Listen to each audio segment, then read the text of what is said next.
আসসালামু আলাইকুম। আজকের আন্তর্জাতিক সংবাদে আপনাকে স্বাগতম। শুরুতেই জানিয়ে দেব সংবাদ শিরোনাম। শান্তিতে ঘুমাতে চাইলে এমন করো না, আমেরিকাকে হুঁশিয়ারি উত্তর কোরিয়ার। বৃষ্টির মতো গোলাবর্ষণ, তবে কি সিরিয়া দখল করতে চান এরদোয়ান? ইসরায়েলকে $1,20,00,000 দিচ্ছে আমিরাত। সিরিয়ার জনগণের দুর্ভোগের জন্য ইউরোপীয় ইউনিয়ন দায়ী। বিস্তারিত সংবাদে জানবেন সৌদির 2 বিমানবন্দরে ইয়েমেনের ড্রোন হামলা।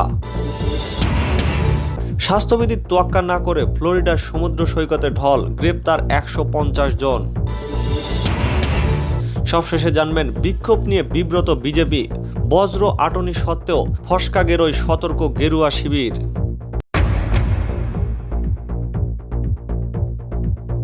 সংবাদ শিরোনাম শুনলেন, এবার জানিয়ে দেব বিস্তারিত সংবাদ। তার আগে অনুরোধ থাকবে লাইক দিয়ে পুরো ভিডিওটি দেখার এবং চ্যানেলে নতুন হলে সাবস্ক্রাইব করে বেল বাটনে ক্লিক করুন। শান্তিতে ঘুমাতে চাইলে এমন করো না, আমেরিকাকে হুঁশিয়ারি উত্তর কোরিয়ার নেতা কিম জং উনের বোনের। উত্তর কোরিয়ার রাষ্ট্রনায়ক কিম জং উনের মতোই তার বোন কিম ইয়ো জংও যে হুঁশিয়ারির সুরে কথা বলায় কম যান না, তার পরিচয় আগেও পাওয়া গেছে। এবার ফের সেই মেজাজেই দেখা গেল তাকে। আমেরিকাকে রীতিমতো হুমকি দিয়ে তিনি জানিয়ে দিলেন আগামী 4 বছর শান্তিতে ঘুমাতে চাইলে যেন ভেবেচিন্তে পদক্ষেপ গ্রহণ করে বাইডেন প্রশাসন। তার হুমকি থেকে স্পষ্ট, মার্কিন বিদেশি সচিবের জাপান ও দক্ষিণ কোরিয়া সফর নিয়েই এই হুঁশিয়ারি। গত সপ্তাহে উত্তর কোরিয়ার সীমান্তে মার্কিন ও দক্ষিণ কোরিয়ার যৌথ সামরিক মহড়া হয়েছে। তারপরে মুখ খুলেছেন কিম ইয়ো জং। তিনি বলেছেন, আমি মার্কিন প্রশাসনকে সাবধান করে দিচ্ছি, তারা যেন সমুদ্র পাড় থেকে এসে আমাদের দেশে গোলাবারুদের গন্ধ ছড়াবার চেষ্টা না করে। যদি তারা আগামী 4 বছর নিশ্চিন্তে ঘুমাতে চায়, তাহলে তারা যেন এই ধরনের কাজকর্ম করা থেকে বিরত থাকে। সোমবারই জাপানে পৌঁছেছেন পেন্টাগনের প্রধান লিওড অস্টিন ও আমেরিকার বিদেশ সচিব অ্যান্টনি ব্লিংকেন। দক্ষিণ কোরিয়াতেও যাওয়ার কথা তাদের। চীন ও উত্তর কোরিয়ার বিরুদ্ধে সামরিক জোট গড়ার উদ্দেশ্যেই এই সফর। স্বাভাবিকভাবেই পুরো বিষয়টিকে উত্তর কোরিয়া ভালো চোখে দেখছে না, সেই মনোভাবই ফুটে উঠল কিমের বোনের হুমকিতে। বাইডেন প্রশাসনের উদ্দেশ্যে তার স্পষ্ট বার্তা, যদি তোমরা আগামী 4 বছর শান্তিতে ঘুমাতে চাও, তাহলে এমন কিছু করো না যাতে সেই ঘুম উড়ে যায়। প্রসঙ্গত, জো বাইডেন হোয়াইট হাউসে প্রবেশ করার পর এই প্রথম তার প্রশাসনের উদ্দেশ্যে কোনো বার্তা দিল কিমের দেশ। গোটা বিশ্বেই কার্যত একঘরে উত্তর কোরিয়া।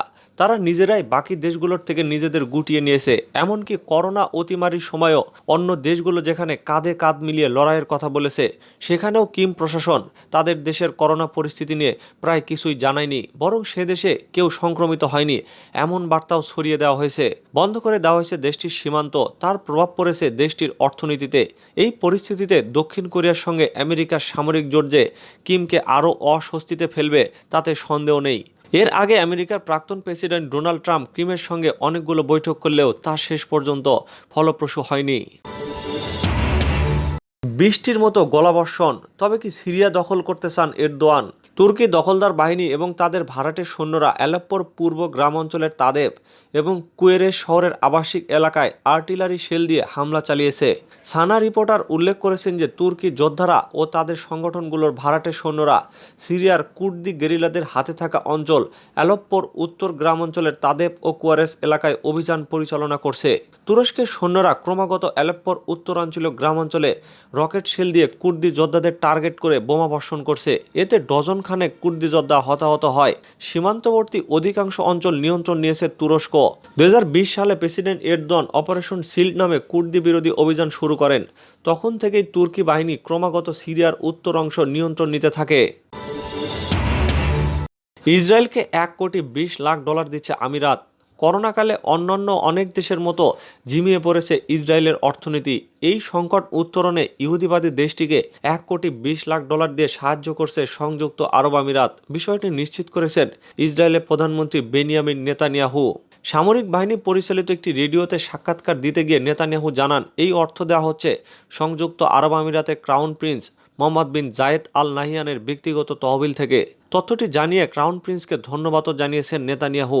কিছুদিন আগে ক্রাউন প্রিন্স মোহাম্মদ বিন জায়েদ আল নাহিয়ানের সঙ্গে বৈঠক হওয়ার কথা ছিল ইসরায়েলি প্রধানমন্ত্রীর। তার আমিরাত সফরের সব আয়োজনও সম্পন্ন করা হয়। একদম শেষ মুহূর্তে এসে সফরটি বাতিল করা হয়। পরে জানা গেছে জর্ডান তার আকাশপথ ব্যবহারের অনুমতি না দেওয়ায় সফর বাতিল করা হয়েছে। বিশ্লেষকরা বলছেন আমিরাত সফর করতে না পেরে নেতানিয়াহুর মধ্যে যে হতাশা তৈরি হয়েছে সেটা দূর করতেই এই অর্থ দেওয়া হয়েছে ইসরায়েলকে। সিরিয়ার জনগণের দুর্ভোগের জন্য ইউরোপীয় ইউনিয়ন দায়ী। সিরিয়ার বিরুদ্ধে আরোপিত নিষেধাজ্ঞার মেয়াদ আরও বাড়ানো হবে বলে ইউরোপীয় ইউনিয়ন ঘোষণা দেওয়ার পর তার নিন্দা জানিয়েছে সিরিয়ার পররাষ্ট্র মন্ত্রণালয়। গতকাল মন্ত্রণালয় এক বিবৃতিতে সরাসরি বলেছে সিরিয়ার জনগণের গত এক দশকের দুর্ভোগের জন্য প্রধানত ইউরোপীয় ইউনিয়ন দায়ী। পাশাপাশি সিরিয়ার বিরুদ্ধে আরোপিত ইউরোপীয় ইউনিয়নের নিষেধাজ্ঞাকে অর্থনৈতিক সন্ত্রাসবাদ হিসেবে আখ্যা দিয়েছে সিরিয়ার পররাষ্ট্র মন্ত্রণালয়। বিবৃতিতে বলা হয়েছে ইউরোপীয় দেশগুলো সন্ত্রাসবাদীদের সমর্থন দিচ্ছে এবং সিরিয়ার বিরুদ্ধে অর্থনৈতিক নিষেধাজ্ঞা আরোপ করে আসছে। ফলে সিরিয়ার জনগণের এই ভোগান্তির জন্য ইউরোপীয় ইউনিয়ন দায়ী। ইউরোপের এই জোট সিরিয়ার জনগণের পক্ষে কথা বলার কোনো অধিকার রাখে না এবং দেশটির জন্য ইতিবাচক কোনো ভূমিকা পালন করার অবস্থানেও নেই। মন্ত্রণালয়ের বিবৃতিতে বলা হয়েছে ইউরোপীয় ইউনিয়ন সিরিয়া বিষয়ে সম্মেলনের আয়োজন করেছিল, যার মধ্য দিয়ে শত্রুদেরকে এক কাতারে আনার ব্যবস্থা করেছে তারাই। ফলে ইউরোপীয় ইউনিয়ন সিরিয়ার জনগণের বিষয়ে কী ধরনের দৃষ্টিভঙ্গি পোষণ করে তা খুবই পরিষ্কার। ইউরোপীয় ইউনিয়নকে বুঝতে হবে যে সিরিয়ার জনগণই তাদের ভাগ্য নির্ধারণ করবে, কোনো উপনিবেশবাদী শক্তি নয়।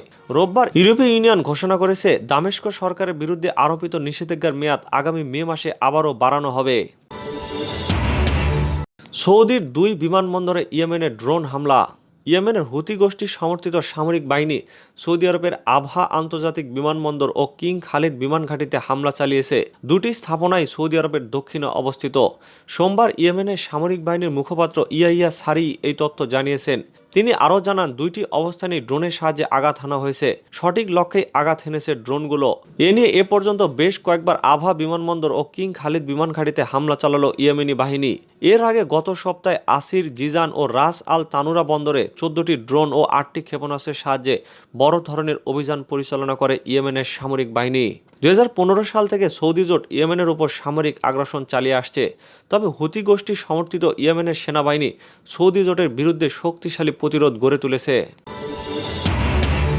স্বাস্থ্যবিধির তোয়াক্কা না করে ফ্লোরিডার সমুদ্র সৈকতে ঢল, গ্রেপ্তার 150। বসন্তের হাতছানির উচ্ছ্বাসে মেতে উঠেছে আমেরিকানরা। বিশেষ করে ফ্লোরিডার সমুদ্র সৈকতে গত 2 দিনে আপামর জনতার বাঁধভাঙা জোয়ারে করোনা নেই বলেই মনে হচ্ছে। যদিও স্বাস্থ্যবিধি বজায় রাখতে পুলিশি হস্তক্ষেপের কমতি ছিল না। শুক্রবার থেকে রবিবার পর্যন্ত পুলিশের সাথে সমুদ্র সৈকতে আসা নারী পুরুষের দফায় দফায় সংঘর্ষে 150 জন গ্রেপ্তার করা হয়েছে বলে ফ্লোরিডার পুলিশের প্রশাসন জানিয়েছে। উল্লেখ্য, ফ্লোরিডায় এখনও সংক্রমণের হার তুলনামূলকভাবে বেশি। এজন্য কর্তৃপক্ষ সোচ্চার রয়েছে স্বাস্থ্যবিধির লঙ্ঘনকারীদের বিরুদ্ধে। কিন্তু বছরাধিকাল স্বেচ্ছায় গৃহবন্দিত্ব থেকে মুক্তির প্রত্যাশায় বেপরোয়া হয়ে পড়া যুবক যুবতীরা ফ্লোরিডার সবকটি সমুদ্র সৈকতে হুমড়ি খেয়ে পড়েছেন। একই অবস্থা পরিলক্ষিত হয়েছে অভ্যন্তরীণ রুটের ফ্লাইটগুলোতে। ট্রান্সপোর্টেশন সিকিউরিটি অ্যাডমিনিস্ট্রেশন সূত্রে জানা গেছে, গত শনি ও রবিবার বিভিন্ন এয়ারপোর্টে 13 লাখেরও বেশি আমেরিকান আত্মীয় স্বজন বন্ধু বান্ধবের সঙ্গে বেড়াতে গেছেন। গত মার্চে করোনার প্রকোপ শুরুর পর এই প্রথম কোনো উইকেন্ডে এত বেশি যাত্রী বিমানে যাতায়াত করেছেন। যদিও 2019 সালের মধ্য মার্চের তুলনায় এই সংখ্যা অর্ধেক। তবুও এয়ারলাইন্সসমূহ স্বস্তিতে ফিরেছে। অর্থাৎ মানুষের মধ্যে বিমানে চড়ার আগ্রহ ক্রমান্বয়ে বাড়ছে এবং এটা ঘটতে শুরু করেছে করোনা টিকা গ্রহণের পর। আর সবচেয়ে বেশি মানুষ উত্তর থেকে দক্ষিণে এবং পশ্চিম থেকে মধ্যাঞ্চলের স্টেটসমূহে যাচ্ছেন। বিক্ষোভ নিয়ে বিব্রত বিজেপি, বজ্র আটনি সত্ত্বেও ফসকা গেরোয় সতর্ক গেরুয়া শিবির। অন্য রাজনৈতিক দলের থেকে স্বতন্ত্র থাকার অহংকার থেকেই BJP party with a difference শব্দবন্ধ ব্যবহার করে বারবার, কিন্তু তাতেই যেন চির ধরল সোমবার।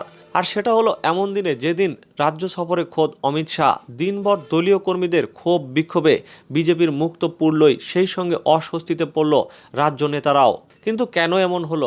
নিজেদের শৃঙ্খলাবদ্ধ দল বলে দাবি করা বিজেপি কর্মীদের কোনো শৃঙ্খলে বাঁধতে পারল না কেন? এই প্রশ্নের উত্তর খুঁজতে গিয়ে রাজ্য বিজেপির অন্দরে বিভিন্ন গোষ্ঠীর বিরুদ্ধে চলছে দোষারোপের পালা। দক্ষিণপন্থী দলে এমনটা হয়ে থাকে বলে নবীনরা অনেকে দাবি করলেও এমন বিজেপি অচেনা বলছেন পুরনোরা। অনেকেই টেনে আনছেন তৃণমূল ও কংগ্রেসে প্রার্থী নিয়ে ক্ষোভের অতীত নিদর্শনের কথা। এটা ঠিক যে নির্বাচনে প্রার্থী নিয়ে ক্ষোভ তৃণমূল নেত্রীর কালীঘাটের বাড়ির দরজাতেও পৌঁছেছে অতীতে। কলকাতায় কংগ্রেস সদর দপ্তর বিধান ভবনে তৎকালীন প্রতিরক্ষামন্ত্রীকে লজ্জাজনক হেনস্থার শিকার হতে হয়েছে।